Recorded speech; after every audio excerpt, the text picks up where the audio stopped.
Assalamualaikum warahmatullahi wabarakatuh. Halo teman-teman semuanya, perkenalkan nama saya Ratu Saifatul Islami dengan NIM 223170, Prodi Manajemen SDM, kelas RA7 semester 6 dengan dosen pengampu Bapak Ade Faisal Mabtuhi SEMM. Nah, video ini dibuat dan diposting untuk memenuhi syarat penilaian UTS pada mata kuliah Manajemen Produktivitas dengan dosen pengampu Bapak Ade Faisal Mabtuhi SEMM. Nah, untuk teman-teman semua yang telah menonton video ini, semoga video ini bermanfaat untuk kalian. Terima kasih. Wassalamualaikum warahmatullahi wabarakatuh. Selamat menyaksikan. Oke, baik, saya di sini akan menjelaskan materi yang pertama, yaitu definisi produktivitas, tugas, dan penilaian. Nah, yang pertama, pengertian dari produktivitas. Produktivitas adalah perbandingan antara hasil yang dicapai atau output dengan sumber daya yang digunakan atau input. Nah, selanjutnya yaitu ada tugas-tugas dari produktivitas. Yang pertama yaitu perencanaan dan penetapan tujuan. Dan yang kedua yaitu ada pengelolaan waktu. Yang ketiga yaitu ada evaluasi dan monitoring kinerja. Nah, yang keempat yaitu ada penggunaan teknologi pendukung. Dan yang terakhir yaitu ada pengembangan diri dan keterampilan. Nah, selanjutnya itu ada penilaian produktivitas, yaitu ada 4. Yang pertama identifikasi, yang kedua pengukuran, dan yang ketiga yaitu analisis, dan yang keempat yaitu peningkatan. Nah, selanjutnya yaitu ada jenis-jenis dari produktivitas. Nah, di sini jenis-jenis produktivitas terdiri dari 3 jenis. Yang pertama produktivitas total, yang kedua produktivitas parsial, dan yang ketiga yaitu produktivitas multifaktor. Nah, mungkin hanya itu saja teman-teman materi yang dapat saya sampaikan mengenai definisi produktivitas, tugas, dan penilaian. Nah, dari materi yang telah disampaikan tadi bisa kita simpulkan bahwa produktivitas adalah kunci peningkatan hasil dengan sumber daya yang optimal. Nah, tugas manajemen waktu dan penilaian produktivitas dapat membantu mencapai tujuan secara efisien. Oke teman-teman, kita lanjut ke materi yang kedua ya, yaitu mengenai ekivalensi. Yuk simak penjelasan berikutnya. Nah, apa itu ekivalensi? Ekivalensi berarti kesetaraan antara dua hal yang berbeda bentuk tapi sama nilai atau maknanya. Nah, selanjutnya yaitu ada jenis-jenis ekivalensi. Yang pertama ekivalensi logika, dan yang kedua ekivalensi matematika, dan yang ketiga yaitu ekivalensi bahasa. Nah, ekivalensi logika adalah hubungan yang setara antara dua proporsi logis yang memiliki nilai kebenaran yang sama. Nah, sedangkan ekivalensi matematika adalah persamaan yang menunjukkan dua ekspresi matematis yang memiliki nilai yang sama. Nah, dan yang terakhir yaitu ada ekivalensi bahasa, adalah kesetaraan makna atau fungsi dalam bahasa, misalnya terjemahan yang sepadan. Nah, di sini yaitu ada tantangan dalam menentukan ekivalensi. Yang pertama yaitu konsep sulit diukur. Nah, konsep sulit diukur memiliki beberapa aspek seperti makna budaya yang sulit distandarisasi secara ekivalen. Nah, dan yang kedua yaitu variasi konteks, adalah perbedaan situasi yang menyebabkan interpretasi ekivalensi berbeda. Nah, dan yang terakhir yaitu ambiguitas bahasa, yaitu kata dan ekspresi bisa memiliki makna yang ganda yang membuat ekivalensi rumit. Nah, selanjutnya yaitu ada contoh ekivalensi dalam kehidupan sehari-hari, yaitu terjemahan bahasa menghubungkan makna antar bahasa agar pesan tetap sama. Nah, mungkin hanya itu saja materi bab 2 yang bisa saya sampaikan mengenai ekivalensi. Bisa kita simpulkan bahwa ekivalensi membantu komunikasi dan pengukuran yang konsisten dalam kehidupan. Dalam ketiga jenis ekivalensi yaitu logika, matematika, dan bahasa adalah contoh utama dalam ekivalensi. Oke teman-teman, kita lanjut ke materi berikutnya ya, yaitu penyebab dan dampak peningkatan produktivitas. Mari kita simak video selanjutnya. Nah, di sini yaitu ada penyebab peningkatan produktivitas. Ada 4, yaitu yang pertama, teknologi dan otomatisasi penggunaan mesin dan software mempercepat proses kerja dan produksi. Yang kedua, peningkatan keterampilan, yaitu pelatihan dan pendidikan meningkatkan kemampuan tenaga kerja. 3. Manajemen efisien, yaitu strategi dan organisasi yang baik mendukung alur kerja yang optimal. Nah, dan yang terakhir adalah investasi modal, yaitu penyediaan peralatan dan infrastruktur modern dapat meningkatkan output. Nah, selanjutnya di sini yaitu ada dampak peningkatan produktivitas. Ada dua, yang pertama yaitu dampak positif dan yang kedua dampak negatif. Nah, yang pertama yaitu ada dampak positif seperti pertumbuhan ekonomi, peningkatan pendapatan, dan investasi lebih besar. Nah, dampak yang kedua yaitu dampak negatif seperti PHK, stres, dan ketimpangan sosial.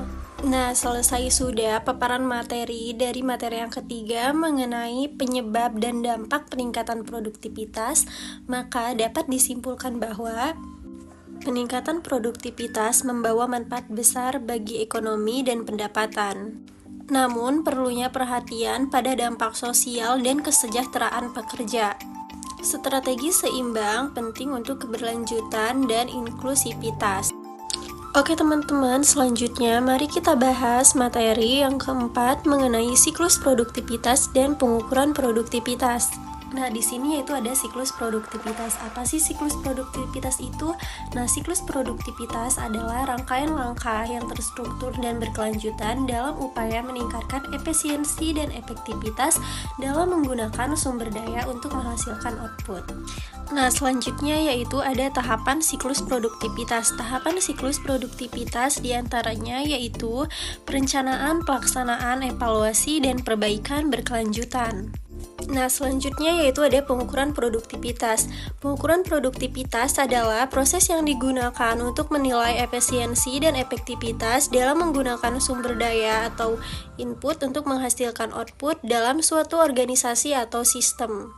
Nah, di sini yaitu ada jenis-jenis produktivitas. Terdapat 3 jenis. Yang pertama, produktivitas tenaga kerja, yang kedua produktivitas modal, dan yang ketiga yaitu produktivitas total faktor atau TFP. Oke, next selanjutnya yaitu ada metode pengukuran produktivitas. Ada 2 metode, yang pertama metode kuantitatif dan yang kedua metode kualitatif. Nah, yang pertama yaitu metode kuantitatif adalah pengukuran yang menggunakan data dalam bentuk angka atau unit fisik yang dapat dihitung secara objektif. Nah, yang kedua yaitu metode kualitatif. Metode kualitatif ini berfokus pada aspek kualitas dari output yang dihasilkan, bukan hanya kuantitasnya. Nah, selesai sudah paparan materi dari materi yang keempat mengenai siklus produktivitas dan pengukuran produktivitas, maka dapat disimpulkan bahwa siklus produktivitas yang terdiri dari perencanaan, pelaksanaan, evaluasi, dan perbaikan berkelanjutan merupakan elemen krusial dalam mencapai efisiensi dan hasil yang optimal bagi organisasi. Oke, next selanjutnya yaitu ada materi yang kelima mengenai evaluasi produktivitas. Nah, untuk penjelasan berikutnya, mari kita simak video selanjutnya. Nah, selanjutnya di sini yaitu ada pengertian dari produktivitas. Produktivitas merupakan perbandingan antara hasil yang dicapai dengan keseluruhan sumber daya yang digunakan. Nah, di sini yaitu ada siklus produktivitas terdiri dari 4 tahapan utama, yaitu 1. Pengukuran produktivitas atau measurement, 2. Evaluasi produktivitas atau evaluation, dan yang ketiga yaitu perencanaan produktivitas atau planning, dan yang keempat yaitu peningkatan produktivitas atau improvement. Nah, selanjutnya di sini yaitu ada pengukuran produktivitas dengan metode APC. The American Productivity Center atau APC merupakan organisasi nirlaba yang didirikan pada tahun 1977 oleh Dr. The American Productivity Center yang telah mengemukakan bahwa pengukuran produktivitas yang didefinisikan melalui kerangka kerja yaitu profitabilitas sama dengan hasil biaya dibagi biaya dikurangi biaya. Nah, selanjutnya yaitu ada faktor-faktor yang mempengaruhi produktivitas kerja, terdiri dari 3 faktor. Yang pertama yaitu faktor kemampuan kerja yang dipengaruhi keterampilan dan pengetahuan kerja. Nah, dan yang kedua yaitu faktor motivasi adalah memberi pengaruh langsung pada prestasi kerja pekerja. Yang ketiga, kondisi sosial pekerja adalah mendapat pengaruh dari keadaan organisasi baik yang formal maupun informal. Nah, mungkin hanya itu saja materi dari bab 5 mengenai evaluasi produktivitas yang bisa saya sampaikan. Selanjutnya yaitu bisa kita simpulkan bahwa Produktivitas kerja merupakan kondisi untuk mengukur tingkat kemampuan dalam menghasilkan produk individual, kelompok, dan organisasi. Produktivitas ditentukan oleh dukungan semua sumber daya organisasi yang dapat diukur dari segi efektivitas dan efisiensi. Oke, selanjutnya yaitu materi yang ke-6 mengenai perencanaan produktivitas. Mari kita simak video selanjutnya. Nah, di sini yaitu ada pengertian dari perencanaan produktivitas. Perencanaan produktivitas adalah proses strategis untuk mencapai efisiensi dan efektivitas dalam mencapai tujuan, baik dalam pekerjaan maupun kehidupan pribadi. Nah, selanjutnya yaitu ada perbedaan perencanaan jangka pendek dan jangka panjang. Nah, jangka pendek yaitu memiliki durasi beberapa hari atau beberapa bulan. Sedangkan jangka panjang memiliki durasi tahunan atau lebih, dan jangka pendek lebih berfokus pada tugas harian dan mingguan, serta menilai hasil cepat dan adaptasi. Sedangkan jangka panjang yaitu menetapkan misi dan tujuan strategis dan memerlukan penyesuaian berkala. Oke, next selanjutnya yaitu ada prinsip SMART dalam menetapkan tujuan produktivitas. Yang pertama itu spesifik, tujuan jelas dan terfokus. Yang kedua yaitu measurable atau terukur, hasil dapat diukur untuk evaluasi. Yang ketiga achievable atau dapat dicapai adalah tujuan realistis dan dapat diraih. Yang keempat relevan sesuai dengan kebutuhan dan prioritas. Yang terakhir yaitu time bound atau berbatas waktu, memiliki batas waktu yang jelas. Nah, selanjutnya di sini yaitu ada langkah-langkah untuk mencapai target, terdiri dari 4. Yang pertama yaitu analisis kebutuhan, kenali prioritas dan sumber daya. 2. Penetapan tujuan, terapkan prinsip SMART untuk tujuan.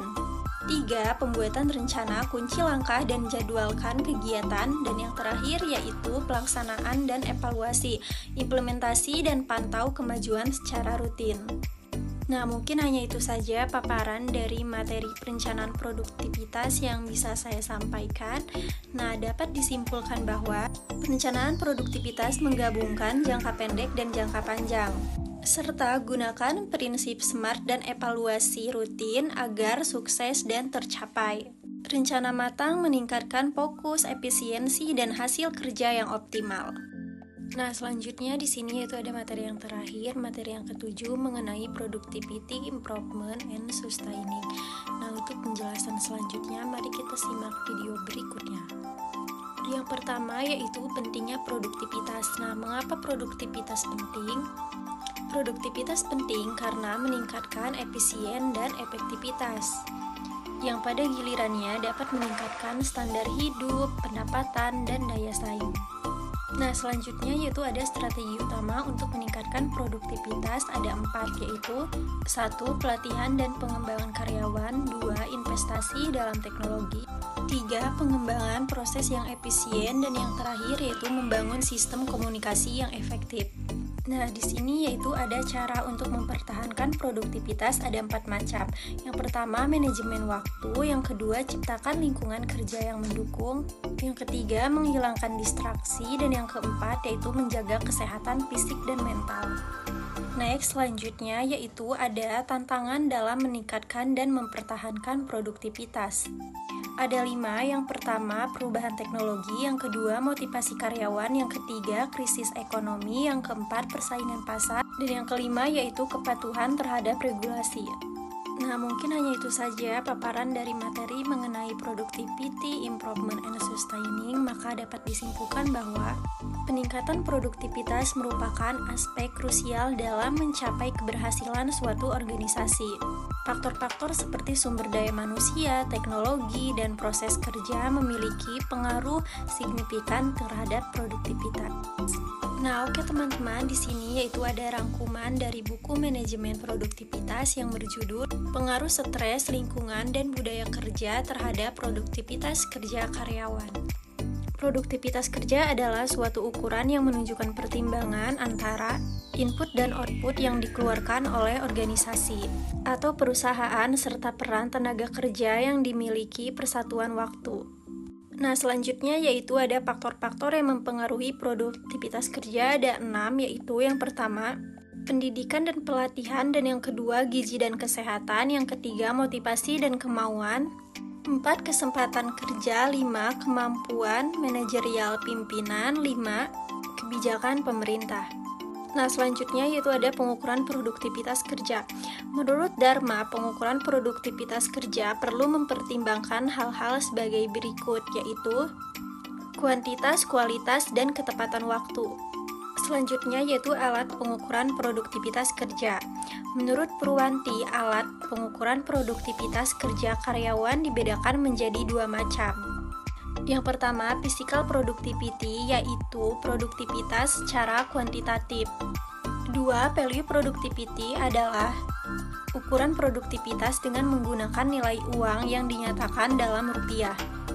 Nah, selanjutnya di sini ada manfaat dan tujuan pengukuran produktivitas kerja. Menurut Purwanti, pengukuran produktivitas kerja digunakan sebagai sarana untuk menganalisis dan mendorong efisiensi produksi. Nah, sedangkan tujuan pengukuran produktivitas kerja adalah membandingkan hasil hal-hal sebagai berikut. Yang pertama, pertambahan produksi dari waktu ke waktu. Yang kedua, pertambahan pendapatan dari waktu ke waktu. Dan yang ketiga, pertambahan kesempatan kerja dari waktu ke waktu. Dan yang keempat, jumlah hasil sendiri dengan orang lain. Nah, dan yang terakhir yaitu komponen prestasi utama sendiri dengan komponen prestasi utama orang lain.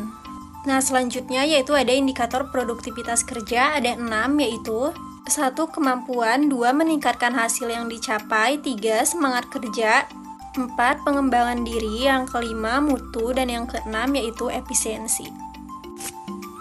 Oke teman-teman, selesai sudah presentasi dari saya dari bab 1 sampai dengan bab 7 serta rangkuman manajemen produktivitas. Semoga video ini bermanfaat untuk kalian yang menonton video ini. Terima kasih, mohon maaf bila banyak kesalahan kata ataupun apapun itu. Wassalamualaikum warahmatullahi wabarakatuh.